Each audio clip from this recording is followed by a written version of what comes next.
Hi everyone, this is Leah from Mommyish, and today I'm going to be teaching you how to use the new colored shadow actions. This was an idea brought to me by Jody and her friend who wanted shadows that would take on a more realistic effect by taking the color of an element and using that for the shadow. Initially, we're wondering if that was possible with the style, and it's not. With our styles, we really can only either do a solid color shadow, and then we can play with the blend mode of that shadow. With this, we're taking the element, and then we are making layers with some blending effects having happened. It happened. The blending effects happened, and to create an ultra-realistic effect. Now, it can seem a little daunting at first because this is going to create several layers underneath your element. So that's one thing to keep in mind when you're doing this. You choose your layer. It's going to place those shadows underneath it. So you might want to have your cluster placement, set at first if you're doing clusters. If not, whatever, you do you. And then I'm also going to show you how you just link your layers together once you've done what you've wanted to do.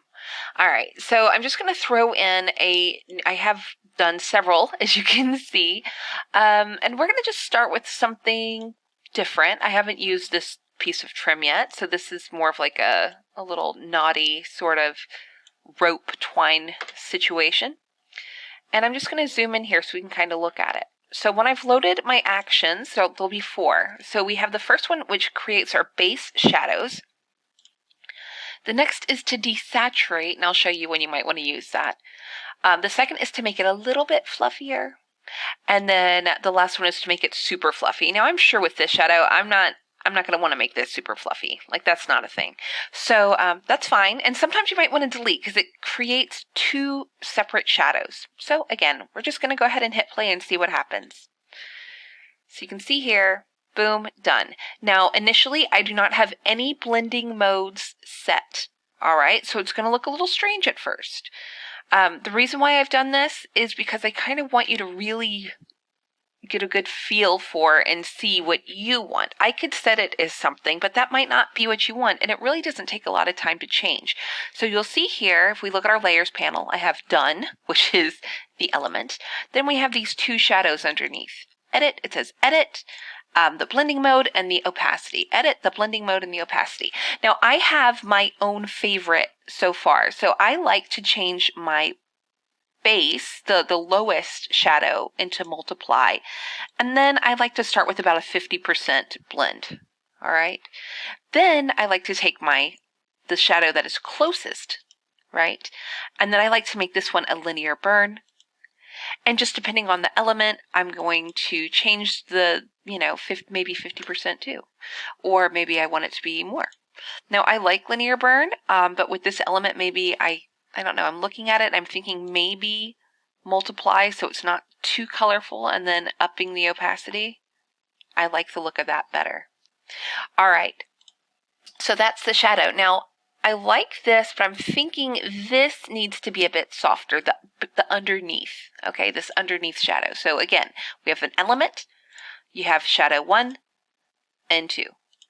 Nothing is stopping you from either duplicating if you wanted to, or just running another action called make it fluffier. This is going to blur it out a bit more. You see how that did? Just blurred it a bit more. And it gives it an overall softer sort of effect. Now I've done that, I'm going to go back to the one that's a tighter shadow, and I'm going to warp this one a little bit. So what I'm going to do is I'm just going to go to Edit, Transform, Warp, and let's see. Do I want to make it look like he's kind of hopped up a little bit? He's hopped up nicely. Like that. I'm going to pull that one down. I'm going to pull this one down a little bit, pull this in here, and kind of pull this little arm down there. Ta-da! So let's just do a step back so you can see a warp before, and then after, just a little extra something, something. And that's what it looks like. How fun is that? Easy. Again, now if you feel this extra shadow here, you can always get rid of it if you want to. If you don't want it, you can delete it. If you want it, keep it. Or if you still feel it's too strong, just play with the opacity. I kind of really like how that's looking right there. And you know what? I might want to soften it a little bit more still. So I'm just going to go ahead and say make it fluffier. Don't want to make it super fluffy. I'm going to show you that one in a second. I love it. I love it. Okay. Maybe I want to... no. Okay, he's good. So once I have that how I want it, I take all these layers that I have, 1, 2, 3, and then I'm going to link the layers together. I'm going to make sure that I have him above or below whatever the main element is. So if I want him to be over the top, like me, he's over the top. You know, like he's over. Or you want to drag him down, make sure you select all of your layers and drag it underneath. And we'll go here. Again, because I have it linked, it's nice. Oh, look, he's cute. Okay, that's where he's going. He has his new home. All right, I'm going to show you the super fluffy one next. So I'm going to use this on a larger flower element. You know, like a puffy one like this. This pretty little blue one here. Where would she go? Now that is getting carried away with the clustering. What do you think? But I don't care. I do what I want. All right, so that's where it's going to live. Like this is where this element is going to be, and it is going to be over the top of this yellow one. So that's fine. I'm going to zoom in here so we can look and see really well, and we make sure he's over the top. Yes, he's over that. And then we're just going to, again, do base shadows. And remember, it's going to look a little wonky bronky because we haven't changed any of the blending modes, but that's okay. You know how to do this, right? We're learning together. But I also know this I want more. I want more, but I want to keep what I have. So all I'm going to do is I'm going to take the base shadow here, the base meaning the one underneath. So there's done 1 and 2. I'm going to duplicate my layer. All right. I'm going to go back again to the lowest here and make it super fluffy. Super fluffy. All right. He's magical, this one. He's going to make everything look really cool. And now we just start to play with our blending modes again. You can always select multiple layers at once, change all of the blending modes together, and also adjust them, the opacity or the fill all together if you wanted for a very uniform sort of look. It's not going to look bad.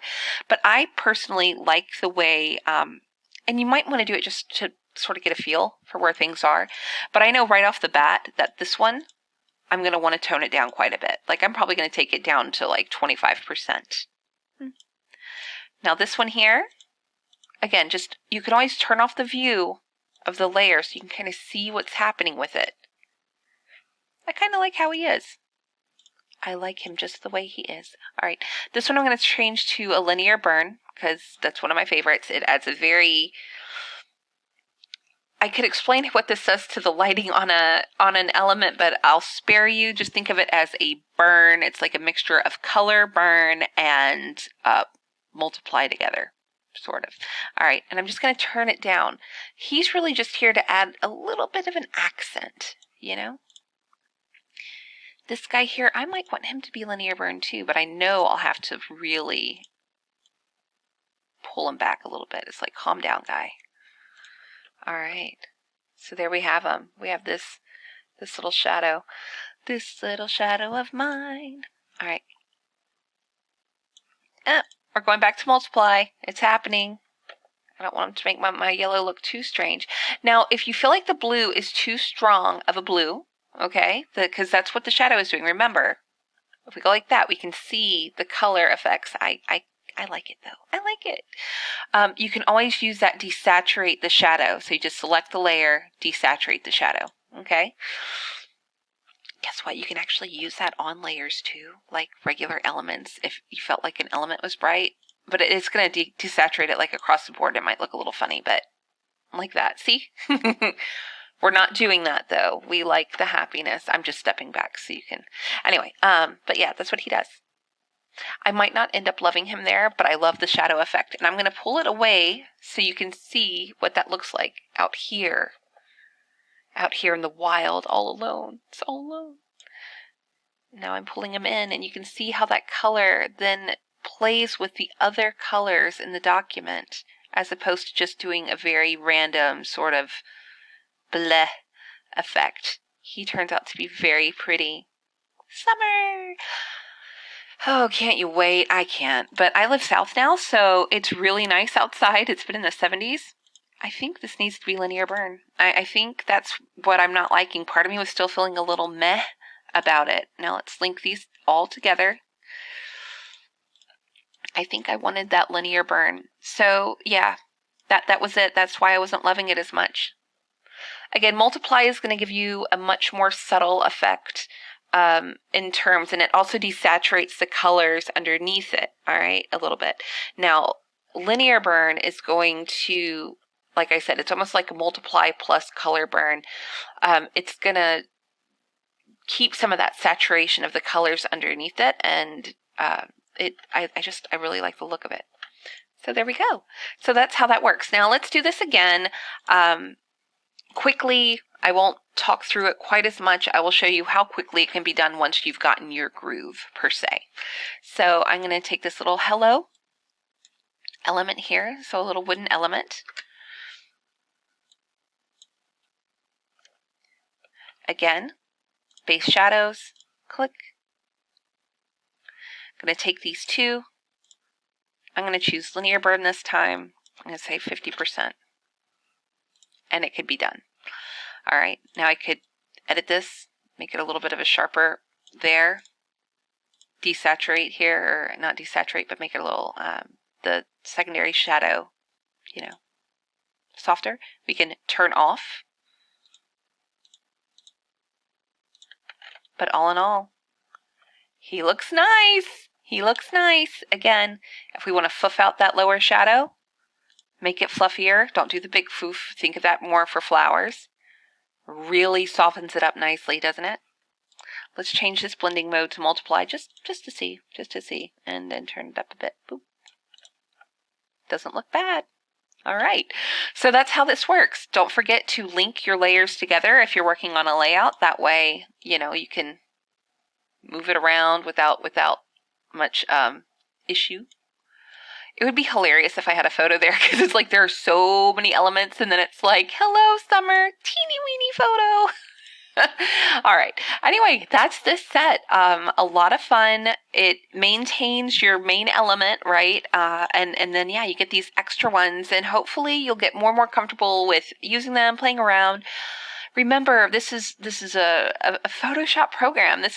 You can always step back. You can always just step back in your history and be like, not loving it. You can always change your blending modes to get super unique effects. It's totally up to you.